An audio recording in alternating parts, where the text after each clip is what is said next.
Assalamualaikum warahmatullahi wabarakatuh. Saya Ocha Delani Sutra dari kelas 4AD4 nomor BP 1711021034.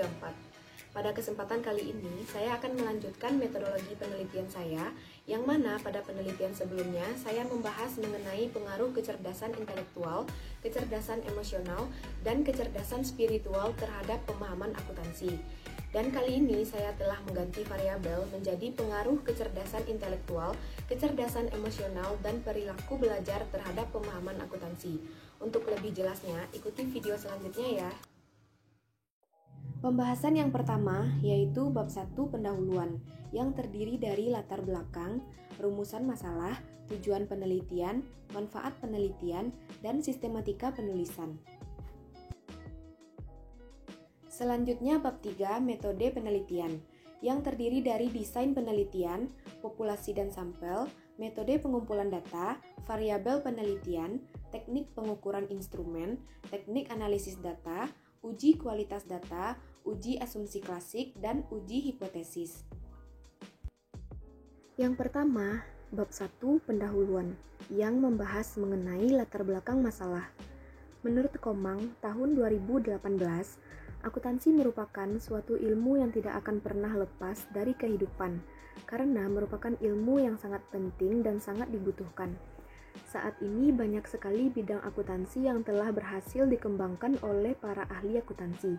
Salah satunya adalah akuntansi pendidikan yang mengarahkan mahasiswa untuk menjadi seorang akuntan pendidik. Menurut Herli et al. Tahun 2014, akuntansi merupakan suatu proses pencatatan, pengklarifikasian, mengolah dan menyajikan data suatu transaksi, serta segala sesuatu aktivitas yang terkait dengan keuangan. Pendidikan akuntansi yang diselenggarakan di perguruan tinggi ditujukan untuk mendidik mahasiswa agar dapat menjadi seorang akuntan profesional yang memiliki pengetahuan yang menyeluruh di bidang akuntansi. Namun, saat ini banyak mahasiswa yang terbiasa dengan pola belajar menghafal, tetapi tidak memahami pelajaran, sehingga mahasiswa akan cenderung mudah lupa dengan apa yang pernah dipelajari atau kesulitan untuk memahami apa yang diajarkan selanjutnya. Pada prinsipnya, akuntansi tidak hanya berfokus kepada angka-angka saja. Banyak orang yang berpendapat akuntansi itu hanya terfokus pada hitungan semata. Padahal sebenarnya akuntansi juga membutuhkan logika untuk berpikir. Lulusan program studi akuntansi dari berbagai perguruan tinggi saat ini dituntut untuk memiliki kemampuan dalam pemahaman ilmu akuntansi. Berkembangnya teknologi sekarang ini seperti internet, komputerisasi, dan sebagainya dapat memudahkan seorang mahasiswa dalam mengembangkan ilmu pengetahuannya. Namun, teknologi yang semakin berkembang tersebut bukanlah jaminan bagi dunia pendidikan untuk berhasil dan mencapai hasil yang maksimal. Menurut Komang, tahun 2018, tingkat pemahaman akuntansi mahasiswa dapat dilihat dengan sebagaimana mengerti seorang mahasiswa terhadap apa yang sudah dipelajari dalam perkuliahan.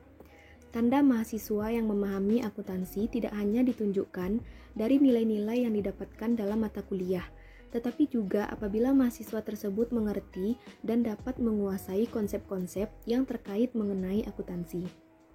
Menurut Sahara tahun 2014, untuk menghasilkan lulusan yang berkualitas, yang paham dan mampu mengaplikasikan ilmu pengetahuan yang telah didapatkannya selama perkuliahan, serta mampu bersaing di dunia kerja, pihak perguruan tinggi harus mengetahui faktor apa saja yang mempengaruhi seorang mahasiswa dalam memahami pelajaran yang diterimanya, yang di dalam hal ini adalah mata kuliah akuntansi. Adapun faktor yang mendukung keberhasilan program studi akuntansi adalah sikap dan mental mahasiswa dalam mengembangkan kepribadiannya yang dituntut untuk memiliki kemampuan dalam pemahaman ilmu akuntansi, sehingga memiliki nilai tambah dalam persaingan dunia kerja. Menurut Herli et al. Tahun 2014, salah satu faktor keberhasilan mahasiswa dalam memahami akuntansi yaitu dengan mengembangkan kepribadian yang dimilikinya, di mana istilah ini lebih dikenal dengan kecerdasan. Adapun kecerdasan tersebut meliputi kecerdasan intelektual, kecerdasan emosional, dan perilaku belajar. Kecerdasan intelektual adalah kemampuan berpikir seseorang untuk mendapatkan pengetahuan, menguasainya, serta menerapkannya dalam menghadapi suatu masalah. Kecerdasan intelektual di sini diukur dari nilai ujian dan indeks prestasi. Nilai rapor yang baik, indeks prestasi yang tinggi merupakan tolak ukur dari kesuksesan seseorang. Dalam memahami akuntansi, adanya kecerdasan intelektual merupakan hal yang penting untuk dipertimbangkan. Mahasiswa akuntansi yang memiliki kecerdasan intelektual yang baik tentu memiliki pemahaman akuntansi yang baik pula. Kecerdasan emosional adalah kemampuan untuk memotivasi diri sendiri, mengendalikan diri, memahami perasaan orang lain, dan mampu menangani emosi dengan baik ketika berinteraksi dengan orang lain. Ini menurut Maula et al. Tahun 2020. Dengan memiliki kecerdasan emosional yang tinggi, kita akan mampu merasakan, memahami secara efektif dalam proses belajar, serta dapat memahami akuntansi dengan baik. Kecerdasan emosional diukur sebagaimana seseorang dapat melatih kemampuan untuk mengelola perasaannya, memotivasi dirinya, kesanggupan untuk tegar dalam menghadapi frustasi, kesanggupan mengendalikan dorongan dan menunda kepuasan sesaat, mengatur suasana hati, serta mampu berempati dan bekerja sama dengan orang lain. Terdapat faktor lain yang menyebabkan seseorang sukses, yaitu perilaku belajar. Perilaku belajar selama di perguruan tinggi juga mempengaruhi prestasi akademik seseorang mahasiswa. Kebiasaan atau perilaku belajar mahasiswa erat kaitannya dengan penggunaan waktu yang baik untuk belajar maupun kegiatan lainnya.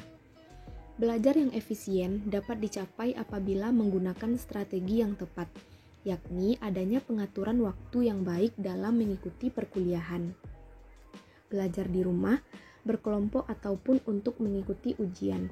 Perilaku belajar yang baik dapat terwujud apabila mahasiswa sadar akan tanggung jawab mereka sebagai mahasiswa, sehingga mereka dapat membagi waktu mereka dengan baik antara belajar dengan kegiatan di luar belajar.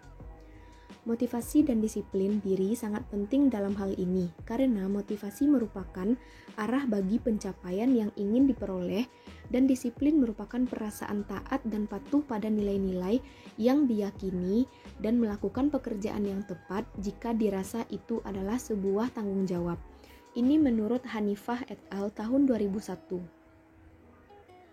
Menurut Suwarjono tahun 2004, perilaku belajar mahasiswa saat di perguruan tinggi mempengaruhi tingkat pemahaman akuntansi. Namun di Indonesia, proses belajar yang sedang berjalan pada umumnya belum bisa dipandang sebagai proses belajar mandiri. Menurut Nugraha tahun 2013, dosen menetapkan sumber pengetahuan apa saja yang perlu dipelajari oleh mahasiswa dalam bentuk silabus atau program belajar. Kemudian mahasiswa menjalani program belajar tersebut dan dosen yang mengendalikan proses belajar mahasiswa. Untuk itu, tingkat pemahaman akuntansi akan dilihat dari perilaku belajar mandiri mahasiswa yang telah berlangsung. Menurut Nugraha tahun 2013, tingkat pemahaman akuntansi menjadi sangat penting. Melalui tingkat pemahaman akuntansi, dapat diketahui seberapa cukup ilmu akuntansi yang sudah dimiliki seorang akuntan agar bisa melaksanakan peran profesi akuntansi di dunia bisnis. Tingkat pemahaman akuntansi mahasiswa dinyatakan dengan seberapa mengerti seorang mahasiswa terhadap apa yang sudah dipelajari dalam konteks ini mengacu pada mata kuliah akuntansi. Tanda seorang mahasiswa memahami akuntansi tidak hanya ditunjukkan dari nilai-nilai yang didapatkannya dalam mata kuliah, tetapi juga apabila mahasiswa tersebut mengerti dan dapat menguasai konsep-konsep yang terkait. Oleh karena itu, pendidikan tinggi di akuntansi bertanggung jawab mengembangkan keterampilan mahasiswanya untuk tidak hanya memiliki kemampuan lain yang diperlukan untuk berkarir di lingkungan yang selalu berubah dan ketat persaingannya.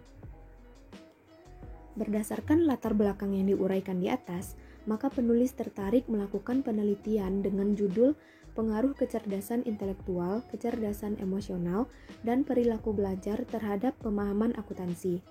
Studi kasus pada mahasiswa jurusan Akuntansi Politeknik Negeri Padang. Penelitian ini menggunakan sampel mahasiswa di Politeknik. Alasan mengambil studi kasus di Politeknik adalah menurut Kemendristek Dikti, selain universitas, Politeknik juga menjadi favorit bagi mahasiswa baru.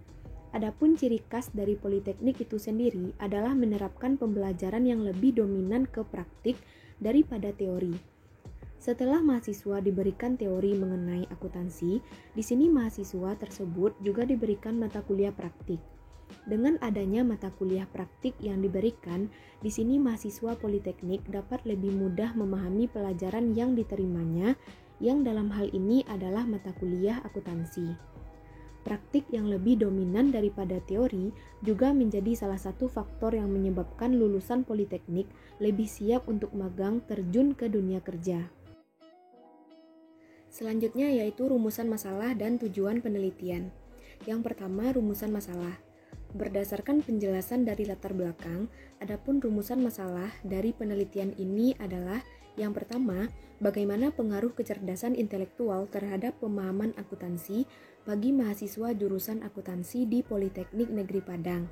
Yang kedua, bagaimana pengaruh kecerdasan emosional terhadap pemahaman akuntansi bagi mahasiswa jurusan akuntansi di Politeknik Negeri Padang. Yang ketiga, bagaimana pengaruh perilaku belajar terhadap pemahaman akuntansi bagi mahasiswa jurusan akuntansi di Politeknik Negeri Padang. Selanjutnya, tujuan penelitian. Tujuan dari penelitian ini adalah yang pertama, untuk mengetahui pengaruh kecerdasan intelektual terhadap pemahaman akuntansi bagi mahasiswa jurusan akuntansi di Politeknik Negeri Padang. Yang kedua, untuk mengetahui pengaruh kecerdasan emosional terhadap pemahaman akuntansi bagi mahasiswa jurusan akuntansi di Politeknik Negeri Padang. Yang ketiga, untuk mengetahui pengaruh perilaku belajar terhadap pemahaman akuntansi bagi mahasiswa jurusan akuntansi di Politeknik Negeri Padang. Selanjutnya yaitu manfaat penelitian. Adapun manfaat dari penelitian yang dilakukan peneliti adalah sebagai berikut. Yang pertama, bagi mahasiswa jurusan akuntansi Politeknik Negeri Padang. Peneliti berharap mahasiswa jurusan akuntansi di Politeknik Negeri Padang dapat memahami lebih baik lagi ilmu akuntansi, sehingga mahasiswa tersebut bisa mengaplikasikan ilmu yang mereka dapatkan selama perkuliahan ke lingkungan mereka agar berguna bagi masyarakat yang masih belum memahami ilmu akuntansi tersebut, dan dapat mengetahui bukan hanya kecerdasan intelektual saja yang dibutuhkan agar dapat sukses dalam berkarir, tetapi terdapat kecerdasan emosional dan perilaku belajar yang dapat membuat seseorang sukses. Yang kedua, peneliti berharap dapat memberikan masukan kepada mahasiswa agar dapat mengembangkan kecerdasan intelektual, kecerdasan emosional, serta merubah perilaku belajar mahasiswa untuk pemahaman akuntansi yang baik. Yang ketiga, dapat memberikan masukan untuk lebih mengembangkan sistem pendidikan jurusan akuntansi yang ada dalam rangka menciptakan sumber daya manusia yang berkualitas. Selanjutnya, sistematika penulisan. Penelitian ini disajikan dengan sistematika sebagai berikut. Yang pertama, bab 1 pendahuluan. Bab pendahuluan ini berisi pembahasan mengenai latar belakang, rumusan masalah, tujuan penelitian, manfaat penelitian, serta sistematika penulisan. Yang kedua, bab 2 landasan teori. Bab ini berisi landasan teori yang digunakan dalam penelitian. Landasan teori ini diperoleh dari berbagai sumber literatur yang berkaitan dengan topik. Dalam bab ini juga dijelaskan kerangka pemikiran. Yang ketiga, bab 3 metode penelitian. Bab ini berisi tentang deskripsi variabel-variabel penelitian, penentuan populasi, sampel penelitian, jenis dan sumber data, metode pengumpulan data, serta metode analisis yang digunakan dalam penelitian. Selanjutnya, masuk ke bab 3, yaitu metode penelitian. Yang pertama, desain penelitian. Penelitian ini menggunakan tipe kuantitatif. Menurut Sugiono tahun 2014, penelitian kuantitatif dapat diartikan sebagai metode penelitian yang berdasarkan pada filsafat positivisme, yang digunakan untuk meneliti pada populasi atau sampel tertentu. Pengumpulan data menggunakan instrumen penelitian analisis data bersifat kuantitatif atau statistik, dengan tujuan untuk menguji hipotesis yang telah ditetapkan.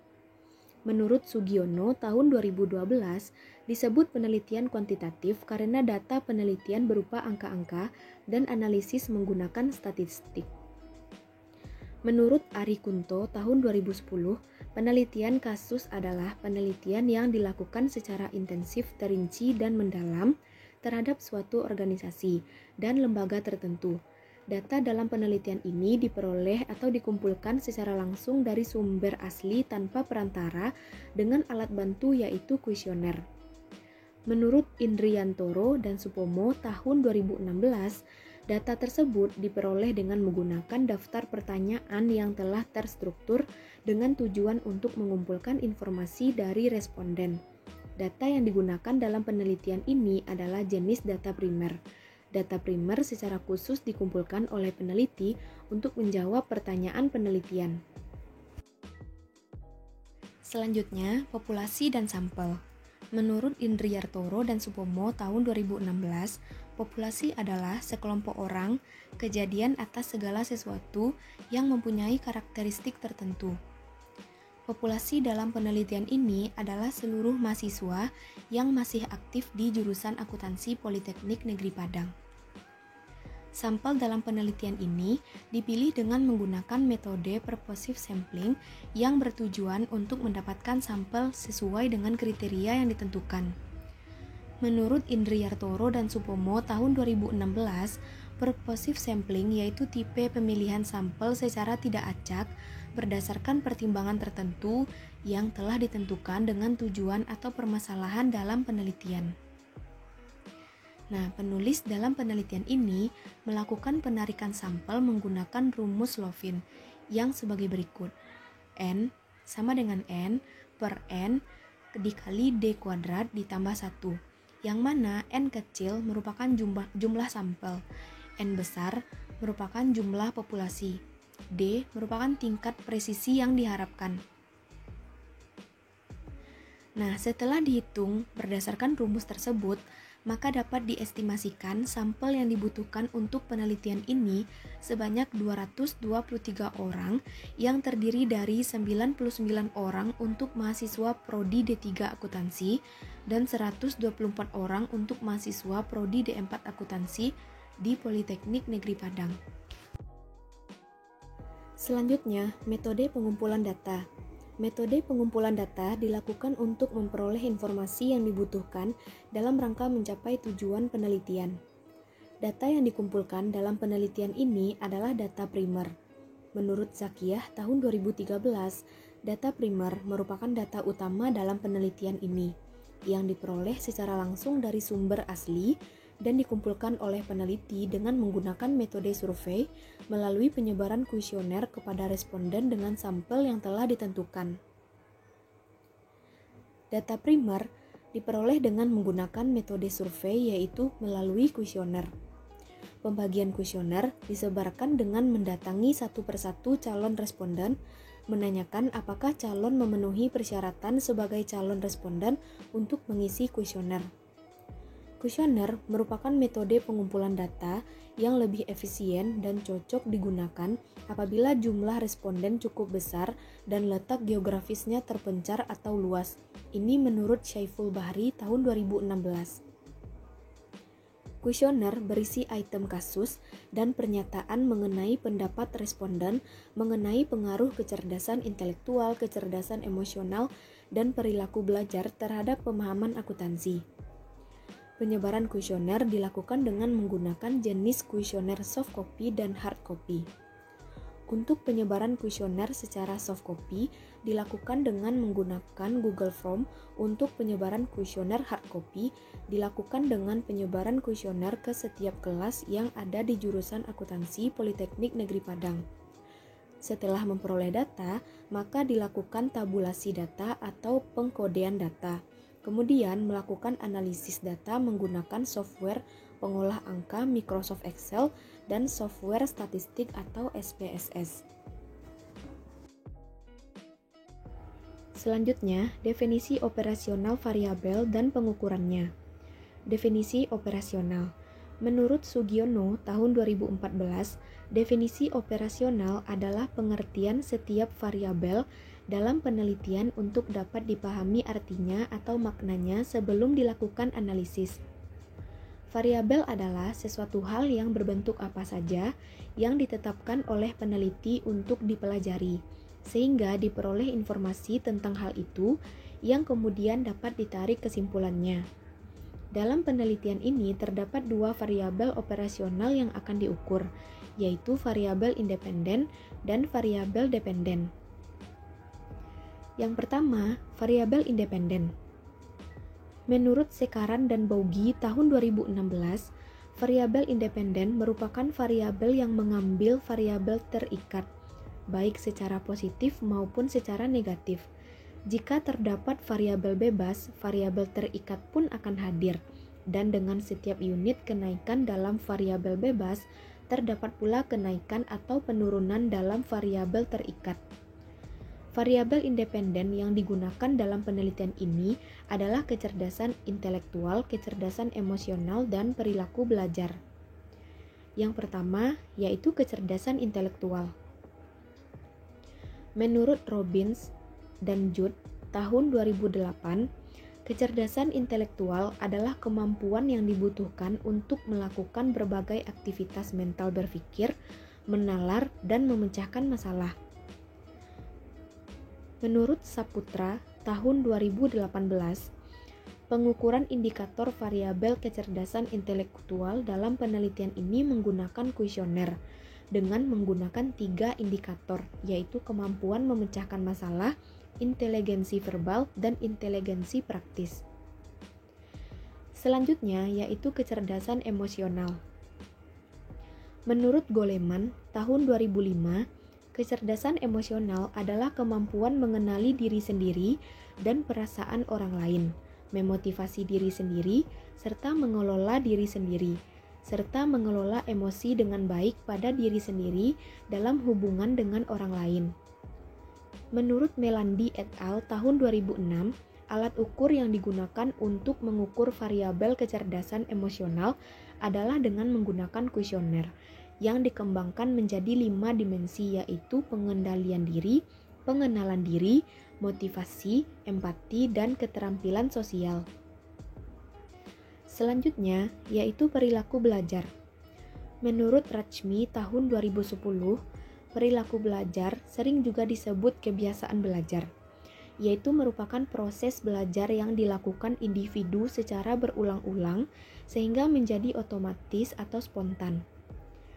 Menurut Hanifah et al. Tahun 2001, alat ukur yang digunakan untuk mengukur variabel perilaku belajar adalah dengan menggunakan kuesioner yang dikembangkan menjadi 4 indikator, yaitu kebiasaan mengikuti pelajaran, kebiasaan membaca buku, kunjungan ke perpustakaan, dan kebiasaan menghadapi ujian. Variabel yang kedua yaitu variabel dependen. Menurut Widatik et al. Tahun 2016, variabel dependen adalah variabel yang dipengaruhi oleh variabel independen. Adapun variabel dependen dalam penelitian ini adalah pemahaman akuntansi.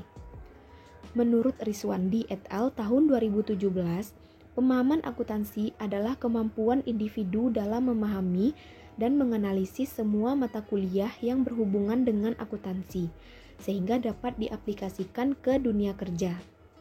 Di sini, pemahaman akuntansi dapat diukur melalui nilai mata kuliah terapan dalam jurusan akuntansi yang meliputi terapan akuntansi keuangan, terapan akuntansi manufaktur, terapan sistem akuntansi, terapan anggaran, terapan auditing, dan terapan perpajakan.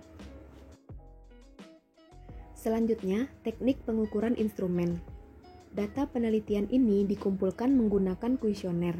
Kuesioner tersebut diadaptasi dari penelitian sebelumnya. Kuesioner yang digunakan adalah kuesioner dari penelitian yang dilakukan oleh Komang tahun 2018. Skala pengukuran yang digunakan dalam penelitian ini untuk variabel independen adalah skala Likert. Menurut Sugiono tahun 2015, skala Likert digunakan untuk mengukur sikap, pendapat, dan persepsi seseorang atau sekelompok orang tentang fenomena sosial. Dengan menggunakan skala Likert, responden hanya memilih jawaban dalam bentuk checklist yang telah disediakan oleh peneliti. Menurut Sunny dan Matchfoods tahun 2010, prosedur skala Likert ini adalah menentukan skor atas setiap pertanyaan dalam kuesioner yang disebarkan. Jawaban dari responden dibagi menjadi 4 kategori penilaian, di mana masing-masing pertanyaan diberi skor 1-4. Dalam penyusunan instrumen untuk variabel tertentu, sebaiknya dibuat dalam bentuk kalimat positif, netral, dan negatif, sehingga responden dapat menjawab serius dan konsisten. Dengan cara demikian, maka kecenderungan responden untuk menjawab pada kolom tertentu dapat dikurangi. Alternatif jawaban yang terdapat dalam penelitian ini yaitu sangat setuju, setuju, tidak setuju, dan sangat tidak setuju. Selanjutnya, teknik analisis data. Menurut Sugiono tahun 2015, teknik analisis data merupakan pengelompokan data berdasarkan variabel dan jenis responden. Mentabulasi data berdasarkan variabel dari seluruh responden, menyajikan data tiap variabel yang diteliti, melakukan perhitungan untuk menjawab rumusan masalah, dan melakukan perhitungan untuk menguji hipotesis yang telah diajukan. Penelitian ini menggunakan metode analisis kuantitatif deskriptif. Analisis kuantitatif deskriptif merupakan analisis yang bersifat hitungan dengan mengelola data yang telah tersedia berupa angka yang nantinya akan diuraikan secara deskriptif dari hasil pengolahan data-data angka tersebut. Yang pertama ada statistik deskriptif. Menurut Sugiono tahun 2012, statistik deskriptif adalah statistik yang digunakan untuk menganalisis data dengan cara mendeskripsikan atau menggambarkan data yang telah terkumpul sebagaimana adanya tanpa bermaksud membuat kesimpulan yang berlaku umum atau generalisasi. Statistik deskriptif digunakan untuk mengetahui ukuran pemusatan data, ukuran penyebaran data. Menurut Winarno tahun 2015, mean digunakan untuk mengetahui rata-rata yang bersangkutan. Standar deviasi digunakan untuk mengetahui seberapa besar data yang bersangkutan bervariasi dari rata-rata. Maksimum digunakan untuk mengetahui jumlah terbesar data yang bersangkutan, sedangkan minimum digunakan untuk mengetahui jumlah terkecil data yang bersangkutan. Selanjutnya, uji kualitas data. Kesungguhan responden dalam menjawab kuesioner sangat menentukan kualitas data yang dikumpulkan.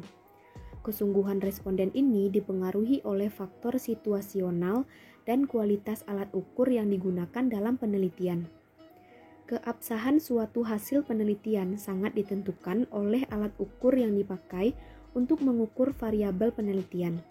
Alat ukur yang tidak valid akan mengakibatkan hasil penelitian yang tidak menggambarkan keadaan yang sesungguhnya. Oleh karena itu, diperlukan pengujian terhadap alat ukur yang dipakai untuk mengukur variabel yang diteliti. Dalam hal ini adalah kuesioner. Ada 2 macam pengujian yang dilakukan, yaitu uji validitas dan uji reliabilitas. Yang pertama, uji validitas. Menurut Ghazali, tahun 2016, uji validitas digunakan untuk mengukur sah atau tidaknya suatu kuesioner. Suatu kuesioner dinyatakan valid jika pertanyaan pada kuesioner mampu mengungkapkan sesuatu yang akan diukur untuk kuesioner tersebut. Uji validitas data menguji seberapa baik suatu perangkat instrumen pengukuran yang diukur dengan tepat. Validitas ditentukan dengan mengkorelasikan skor masing-masing item. Kriteria yang diterapkan untuk mengukur valid tidaknya suatu data adalah jika rata-rata hitung atau koefisien korelasi lebih besar dari rata-rata tabel atau nilai kritis, maka dapat dikatakan valid. Selain itu, jika nilai signifikan kecil dari 0,005, maka instrumen dapat dikatakan valid. Ini menurut Ghazali tahun 2011. Selanjutnya yaitu uji reliabilitas. Menurut Ghazali tahun 2013, Jika validitas telah diperoleh, maka peneliti harus mempertimbangkan pula reliabilitas pengukuran. Reliabilitas menunjukkan pada suatu pengertian bahwa suatu instrumen cukup dapat dipercaya untuk digunakan sebagai alat pengumpul data, karena instrumen tersebut sudah baik. Pengujian reliabilitas bertujuan untuk mengetahui konsistensi hasil pengukuran variabel-variabel. Suatu kuesioner dapat dikatakan handal jika jawaban seseorang terhadap pernyataan konsisten atau stabil dari waktu ke waktu. Menurut Ghazali tahun 2013, pengukuran reliabilitas penelitian dilakukan dengan cara one shot atau sekali pengukuran saja. Kemudian hasilnya dibandingkan dengan pernyataan lain atau mengukur korelasi antar jawaban.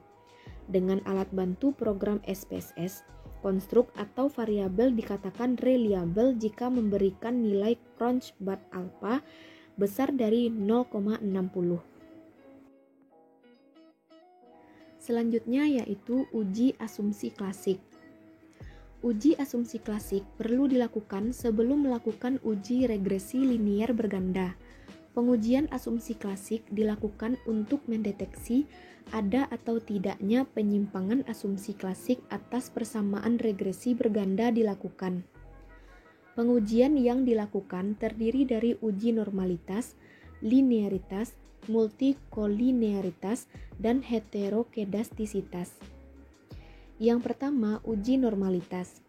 Menurut Ghazali tahun 2011, uji normalitas digunakan untuk mengetahui apakah dalam model regresi variabel independen dengan variabel dependen keduanya mempunyai hubungan distribusi normal atau tidak dengan menggunakan uji plot normality.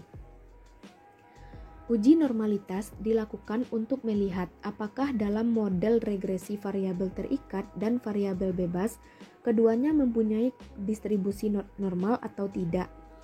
Pendekatan yang digunakan untuk menguji normalitas data yaitu metode grafik dan metode uji one sample Kolmogorov-Smirnov.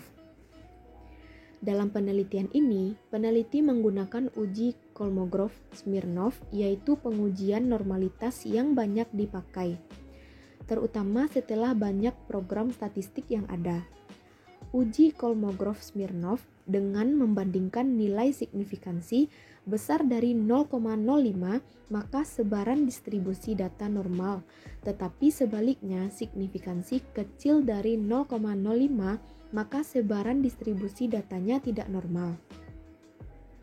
Menurut Komang tahun 2018, adapun kelebihan dalam metode ini adalah sederhana dan tidak menimbulkan perbedaan persepsi di antara satu pengamatan dengan pengamatan lain, yang sering terjadi pada uji normalitas dengan menggunakan grafik. Yang kedua, uji linearitas. Menurut Ghazali tahun 2011, uji linearitas digunakan untuk mengetahui hubungan antara variabel independen dengan variabel dependen, mempunyai hubungan yang linier secara signifikan atau tidak. Menurut Komang tahun 2018, pengambilan keputusan dalam uji linearitas dapat dilakukan dengan melihat signifikansi data. Dapat dikatakan signifikan bila signifikansi lebih dari 5%. Apabila data yang diperoleh lebih dari 5%, maka data dapat dikatakan linier. Sedangkan apabila data yang diperoleh kurang dari 5%, maka data dikatakan tidak linier. Uji linearitas sangat penting karena apabila dalam pengujian tersebut tidak terpenuhi, maka analisis regresi linier berganda tidak dapat dilakukan. Yang ketiga, uji multikolinearitas. Uji multikolinearitas digunakan untuk mengetahui ada atau tidaknya penyimpangan asumsi klasik multikolinearitas, yaitu adanya hubungan linier antar variabel independen dalam model regresi. Prasyarat yang harus terpenuhi dalam model regresi adalah tidak adanya multikolinearitas. Jika terjadi korelasi, terdapat masalah multikolinearitas yang harus diatasi. Salah satu cara untuk mendeteksi ada atau tidaknya multikolinearitas di dalam model regresi dapat dilihat dari nilai toleran dan lawannya varian inflection factor. Nilai toleransi yang rendah sama dengan nilai varian inflection factor yang tinggi. Nilai varian inflection factor dapat dihitung dengan rumus varian inflection factor sama dengan 1 dibagi tolerance.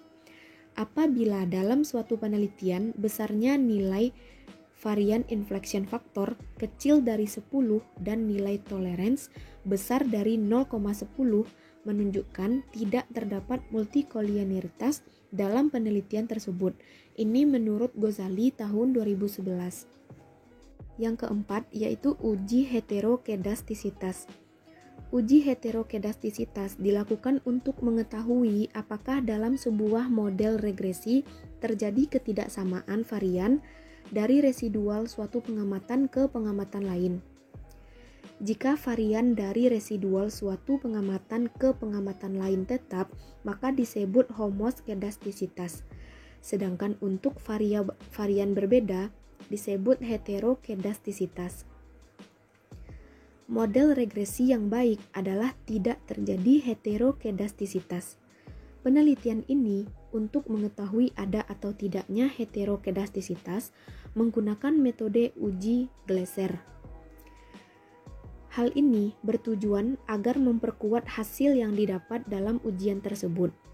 Ini menurut Umar tahun 2008. Menurut Ghazali tahun 2011, variabel independen secara signifikan dan secara statistik tidak mempengaruhi variabel dependen, maka tidak terdapat indikasi heterokedastisitas.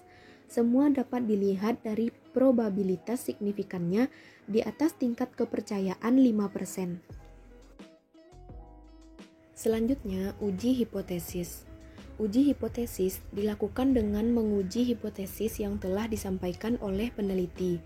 Adapun uji hipotesis yang dilakukan yaitu analisis regresi linier berganda.